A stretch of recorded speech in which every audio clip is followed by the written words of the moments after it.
दिवाली का त्योहार अब करीब है। दिवाली को देवी लक्ष्मी का त्योहार भी माना जाता है और इसीलिए इस दिन मां लक्ष्मी की पूजा की जाती है। रुपए, पैसे और समृद्धि को लक्ष्मी का रूप माना जाता है। आपने इस लक्ष्मी यानी पैसे के कई रूप देखे होंगे अभी तक, जैसे भारतीय रुपए, अमेरिकी डॉलर्स, ब्रिटिश पाउंड, जापानी येन और यूरोप का यूरो। ये तमाम करेंसीज लक्ष्मी का ही रूप है। इनमें से ज्यादातर करेंसीज कागज से बनी होती हैं, जिन्हें आप अपनी आंखों से देख सकते हैं, अपनी जेब में रख सकते हैं और इन्हें छूकर महसूस भी कर सकते हैं। आप जिस भी देश में जाते हैं, आपको उसी देश की करेंसी इस्तेमाल करनी पड़ती है। लेकिन क्या आपने ऐसी करेंसी के बारे में सुना है जो किसी को दिखाई नहीं देती, लेकिन फिर भी वो दुनिया की सबसे मूल्यवान करेंसी बन गई है? हम बिटकॉइन की बात कर रहे हैं। ये एक प्रकार की डिजिटल करेंसी है। अगर इंटरनेट एक देश होता तो शायद बिटकॉइन इंटरनेट की राष्ट्रीय करेंसी होती। हो सकता है कि बिटकॉइन के बारे में आप में से बहुत सारे लोगों ने नहीं सुना होगा, और जिन्होंने सुना भी होगा उनमें से भी बहुत सारे लोग ये नहीं जानते होंगे कि ये कैसे काम करती है, बिटकॉइन होता क्या है। इसलिए आज हमने तय किया है कि हम दुनिया की सबसे मूल्यवान करेंसी का विश्लेषण आपके लिए करेंगे, क्योंकि इस करेंसी के एक सिक्के की कीमत आज की तारीख में करीब 45,000 रुपए है। ये अलग बात है कि ये सिक्का किसी को दिखाई नहीं देता, क्योंकि ये एक तरह का डिजिटल सिक्का है। आज हमने इस खबर के विश्लेषण का फैसला इसलिए भी किया है क्योंकि दुनिया में पहली बार बिटकॉइन के रूप में हुए लेन देन को एक भारतीय एजेंसी फ्रीज करने की तैयारी कर रही है। बिटकॉइंस का इस्तेमाल करके ड्रग तस्करों ने पैसे का लेन देन शुरू कर दिया है और अब इस लेन देन की रकम में से करीब 500 बिटकॉइंस को फ्रीज करने की तैयारी भारत के नारकोटिक्स कंट्रोल ब्यूरो ने कर ली है। हम आपको बता दें कि एक बिटकॉइन की आज की कीमत 45,000 रुपए है। इस हिसाब से जब्त की जाने वाली रकम होगी करीब 2 करोड़ 25 लाख रुपए। आप ये जानना चाह रहे होंगे कि आखिर ये बिटकॉइन है क्या, ये कैसे काम करता है और क्यों दुनिया भर के लोग बिटकॉइंस खरीदना चाहते हैं। हम इन सभी सवालों के जवाब आज आपको देंगे। बिटकॉइन दुनिया की पहली डिसेंट्रलाइज्ड क्रिप्टो करेंसी है, जो खास तौर पर डिजिटल दुनिया के लिए बनाई गई है। बिटकॉइन का इस्तेमाल पूरी दुनिया में कभी भी और कहीं भी किया जा सकता है। बिटकॉइन के जरिए कोई भी व्यक्ति दुनिया में किसी भी दूसरे व्यक्ति को रकम भेज सकता है, पैसा भेज सकता है। और सबसे बड़ी बात यह है कि इसके लिए किसी बैंक या थर्ड पार्टी एजेंसी की मदद नहीं लेनी पड़ती। यानी आप जो भी पैसा किसी को भेजना चाहते हैं, उस पैसे को सीधे अपने बिटकॉइन वॉलेट से दूसरे व्यक्ति के बिटकॉइन वॉलेट में ट्रांसफर कर सकते हैं। इस तरह से पैसा ट्रांसफर करने पर आपको सिर्फ 2.5 सेंट यानी करीब 1 रुपए 67 पैसे की फीस देनी होती है, जो कि बहुत ही कम है, मामूली है। दुनिया भर में इस वक्त लाखों लोग साधारण करेंसी की जगह बिटकॉइन का इस्तेमाल कर रहे हैं। अभी दुनिया में पैसों के कानूनी लेन देन के लिए बैंक्स का इस्तेमाल करना पड़ता है। यहां तक कि किसी देश में कितनी करेंसी का सर्कुलेशन होगा, ये भी बैंक और वहां की सरकारें तय करती हैं। लेकिन बिटकॉइन एक ऐसी व्यवस्था है जिस पर किसी एजेंसी, बैंक या सरकार का नियंत्रण नहीं है। बिटकॉइन के तहत लेन देन सीधे 2 लोगों के बीच होता है। ये लेन देन, आर्थिक लेन देन, पूरी तरह से एनक्रिप्टेड होता है, यानी ये पैसों के लेन देन का एक सुरक्षित और सुपर फास्ट तरीका है। लेकिन इस आर्थिक लेन देन की प्रक्रिया में आपके वॉलेट में नोट्स नहीं आते, करेंसी नहीं आती, बल्कि कुछ डिजिटल कोड्स आते हैं और यही कोड्स आप तक पहुंची हुई रकम होती है। अब आपको बताते हैं कि बिटकॉइन की अर्थव्यवस्था कैसे काम करती है। 5 वर्ष पहले तक एक बिटकॉइन सिर्फ 6 रुपए का था, लेकिन आज एक बिटकॉइन 45,000 रुपए का हो गया है। बिटकॉइन की शुरुआत आज से 7 वर्ष पहले 3 जनवरी 2009 को सतोशी नाकामोतो नाम के एक प्रोग्रामर ने की थी। लेकिन हम आपको बता दें कि सतोशी नाकामोतो कौन है, ये आज तक किसी को नहीं पता। हालांकि अलग अलग वक्त पर अलग अलग लोग सतोशी नाकामोतो होने का दावा करते रहे हैं, लेकिन बिटकॉइन के असली जनक के बारे में अभी भी किसी के पास कोई पुख्ता जानकारी नहीं है।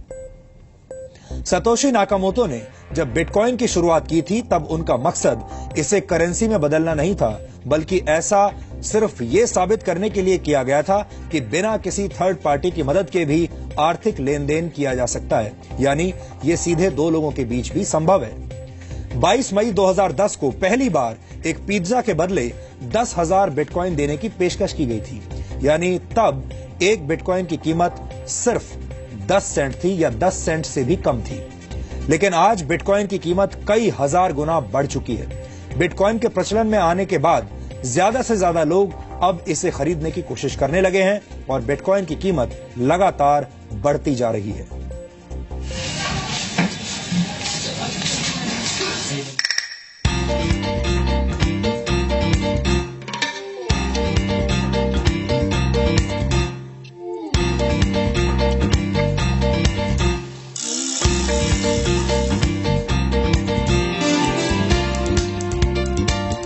दुनिया में अलग अलग देश हैं, अलग अलग संस्कृतियां हैं, अलग अलग लोग हैं, अलग अलग भाषाएं हैं, अलग अलग खान पान और अलग अलग ताकतें। लेकिन पूरी दुनिया में एक चीज ऐसी है जो आपस में सबको जोड़ती है और वो चीज है पैसा।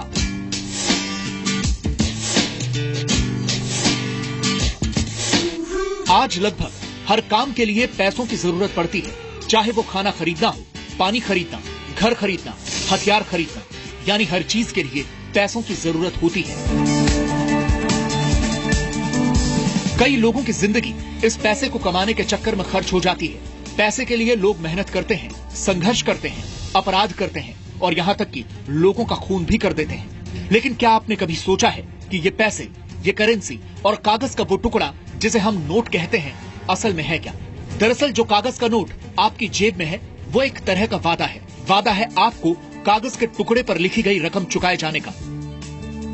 जब आप ये नोट किसी दुकानदार को देते हैं तो वादे का ये कागज उसके पास पहुंच जाता है और वो दुकानदार बदले में आपको सामान दे देता है। यानी कागज के इस नोट का पूरा मूल्य सिर्फ वो वादा है जो आपसे रिजर्व बैंक ऑफ इंडिया ने किया है। लेकिन जब कागज के यही नोट आप बैंक में जमा करवाते हैं तो बैंक उसमें से एक बड़ी रकम दूसरे लोगों को उधार दे देता है, जबकि आपके अकाउंट में आप अपनी जमा की गई रकम देख पा रहे होते हैं। हालांकि असलियत में वो रकम वहां होती नहीं है। उधार लेने वाला व्यक्ति उसी पैसे से सामान खरीदता है और वो पैसा एक बार फिर बैंक में पहुंचता है। बैंक उस पैसे को फिर उधार के तौर पर दे देता है और उस पर ब्याज भी वसूलता है।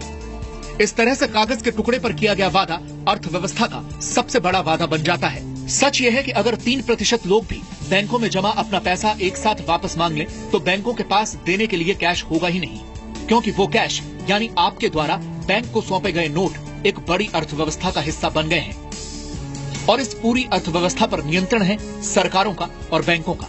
यानी सरकार और बैंक के स्तर पर अगर कोई गड़बड़ हो जाए तो आपका पूरा पैसा डूब सकता है। लेकिन बिटकॉइन इसी खतरे और बैंकों और सरकार के इसी नियंत्रण को दूर करने की कोशिश है। बिटकॉइन एक डिजिटल करेंसी है और एक सॉफ्टवेयर है। बिटकॉइन इंटरनेट की दुनिया से जुड़े कंप्यूटर्स के जरिए पेमेंट का नया तरीका है। बिटकॉइन एक ऐसी डिजिटल करेंसी है जो ओपन सोर्स सॉफ्टवेयर पर आधारित है, जिसका आविष्कार सतोशी नाकामोटो ने किया था। लेकिन आज दुनिया भर के हजारों प्रोग्रामर बिटकॉइन के फीचर्स को ज्यादा मजबूत और सुरक्षित बना रहे हैं। जब हम सामान्य तौर पर साधारण करेंसी का इस्तेमाल करते हैं तो इसकी देखरेख का जिम्मा बैंकों का होता है। यानी पैसा कहां से चलकर इनके पास पहुंचा, इसका पूरा रिकॉर्ड बैंक अपने पास रखते हैं और इसके बदले में बैंक फीस के रूप में अच्छी खासी रकम आपसे वसूलते हैं। और बिटकॉइन पैसों के लेन देन के बीच से बैंक और मिडिलमैन को हटाकर इसे ज्यादा तेज और सुरक्षित बना देता है। अब सवाल यह है कि एक डिजिटल करेंसी के साथ तो काफी छेड़छाड़ की जा सकती है या फिर फिल्मों की तरह इसकी पायरेसी भी हो सकती है। तो इसका जवाब है कि ऐसा संभव नहीं है, क्योंकि सतोशी नाकामोटो के आविष्कार की खासियत यह है कि बिटकॉइन आम लोगों के बीच बंटे ब्लॉकचेन में भेजा जाता है। जैसे बैंक आपके पैसे का हिसाब प्लस और माइनस में रखते हैं, वैसे ही ब्लॉकचेन में हर एक बिटकॉइन का हिसाब रखा जाता है। यानी दुनिया में कहीं भी और कभी भी हुए किसी भी बिटकॉइन ट्रांजैक्शन का हिसाब हमेशा ब्लॉकचेन में मौजूद रहता है। और इस ब्लॉकचेन को सुरक्षित रखने वाले लोगों को भी लेन देन पर नजर रखने के लिए, ब्लॉकचेन को सुरक्षित रखने के लिए इनाम के तौर पर बिटकॉइन दिए जाते हैं, क्योंकि हर ट्रांजैक्शन को वेरीफाई किया जाता है और नेटवर्क इसका रिकॉर्ड रखता है। इसलिए इसमें धांधली नहीं की जा सकती। असीमित पैसा घोटालों को जन्म देता है, स्कैम्स को जन्म देता है और आर्थिक मंदी की वजह भी बनता है। किसी को नहीं पता कि इस वक्त दुनिया में कितने डॉलर्स हैं, लेकिन अगले 125 वर्षों के दौरान बनने वाले बिटकॉइंस की संख्या अभी से निर्धारित है।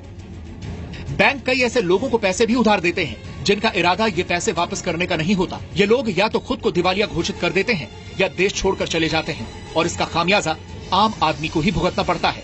लेकिन डिजिटल करेंसी पर किसी सरकार या बैंक का नियंत्रण नहीं होता। ये एक ऐसी कंप्यूटर कोडिंग है जिसके साथ घोटाला भी नहीं किया जा सकता। ये नया ट्रेंड है और देखिए आने वाले समय डिजिटल वर्चुअल करेंसीज का होने वाला है।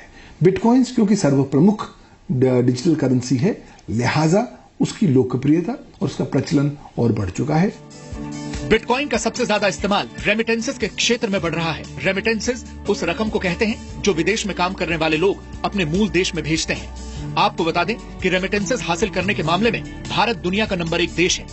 देश से बाहर रहने वाले भारतीयों ने 2015 में 4,62,000 करोड़ रुपए की रकम भारत भेजी थी।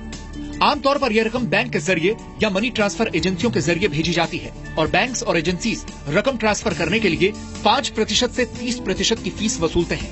पूरी दुनिया में मनी ट्रांसफर पर औसतन 10% का चार्ज लगता है, यानी जो रकम हर साल भारत से बाहर रहने वाले भारतीय अपने घरों में भेजते हैं, उसमें से औसतन 46,000 करोड़ रुपए इस फीस के रूप में चुकाए जाते हैं। ये बहुत ही सेंसिटिव चीज है और बहुत ही सेंसिटिव चीजों पे इस्तेमाल होता है, तो इसलिए इसकी जो मैकेनिज्म है और जो लोग इसको हैंडल करते हैं वो हाईली सोफिस्टिकेटेड संस्थाएं होते हैं।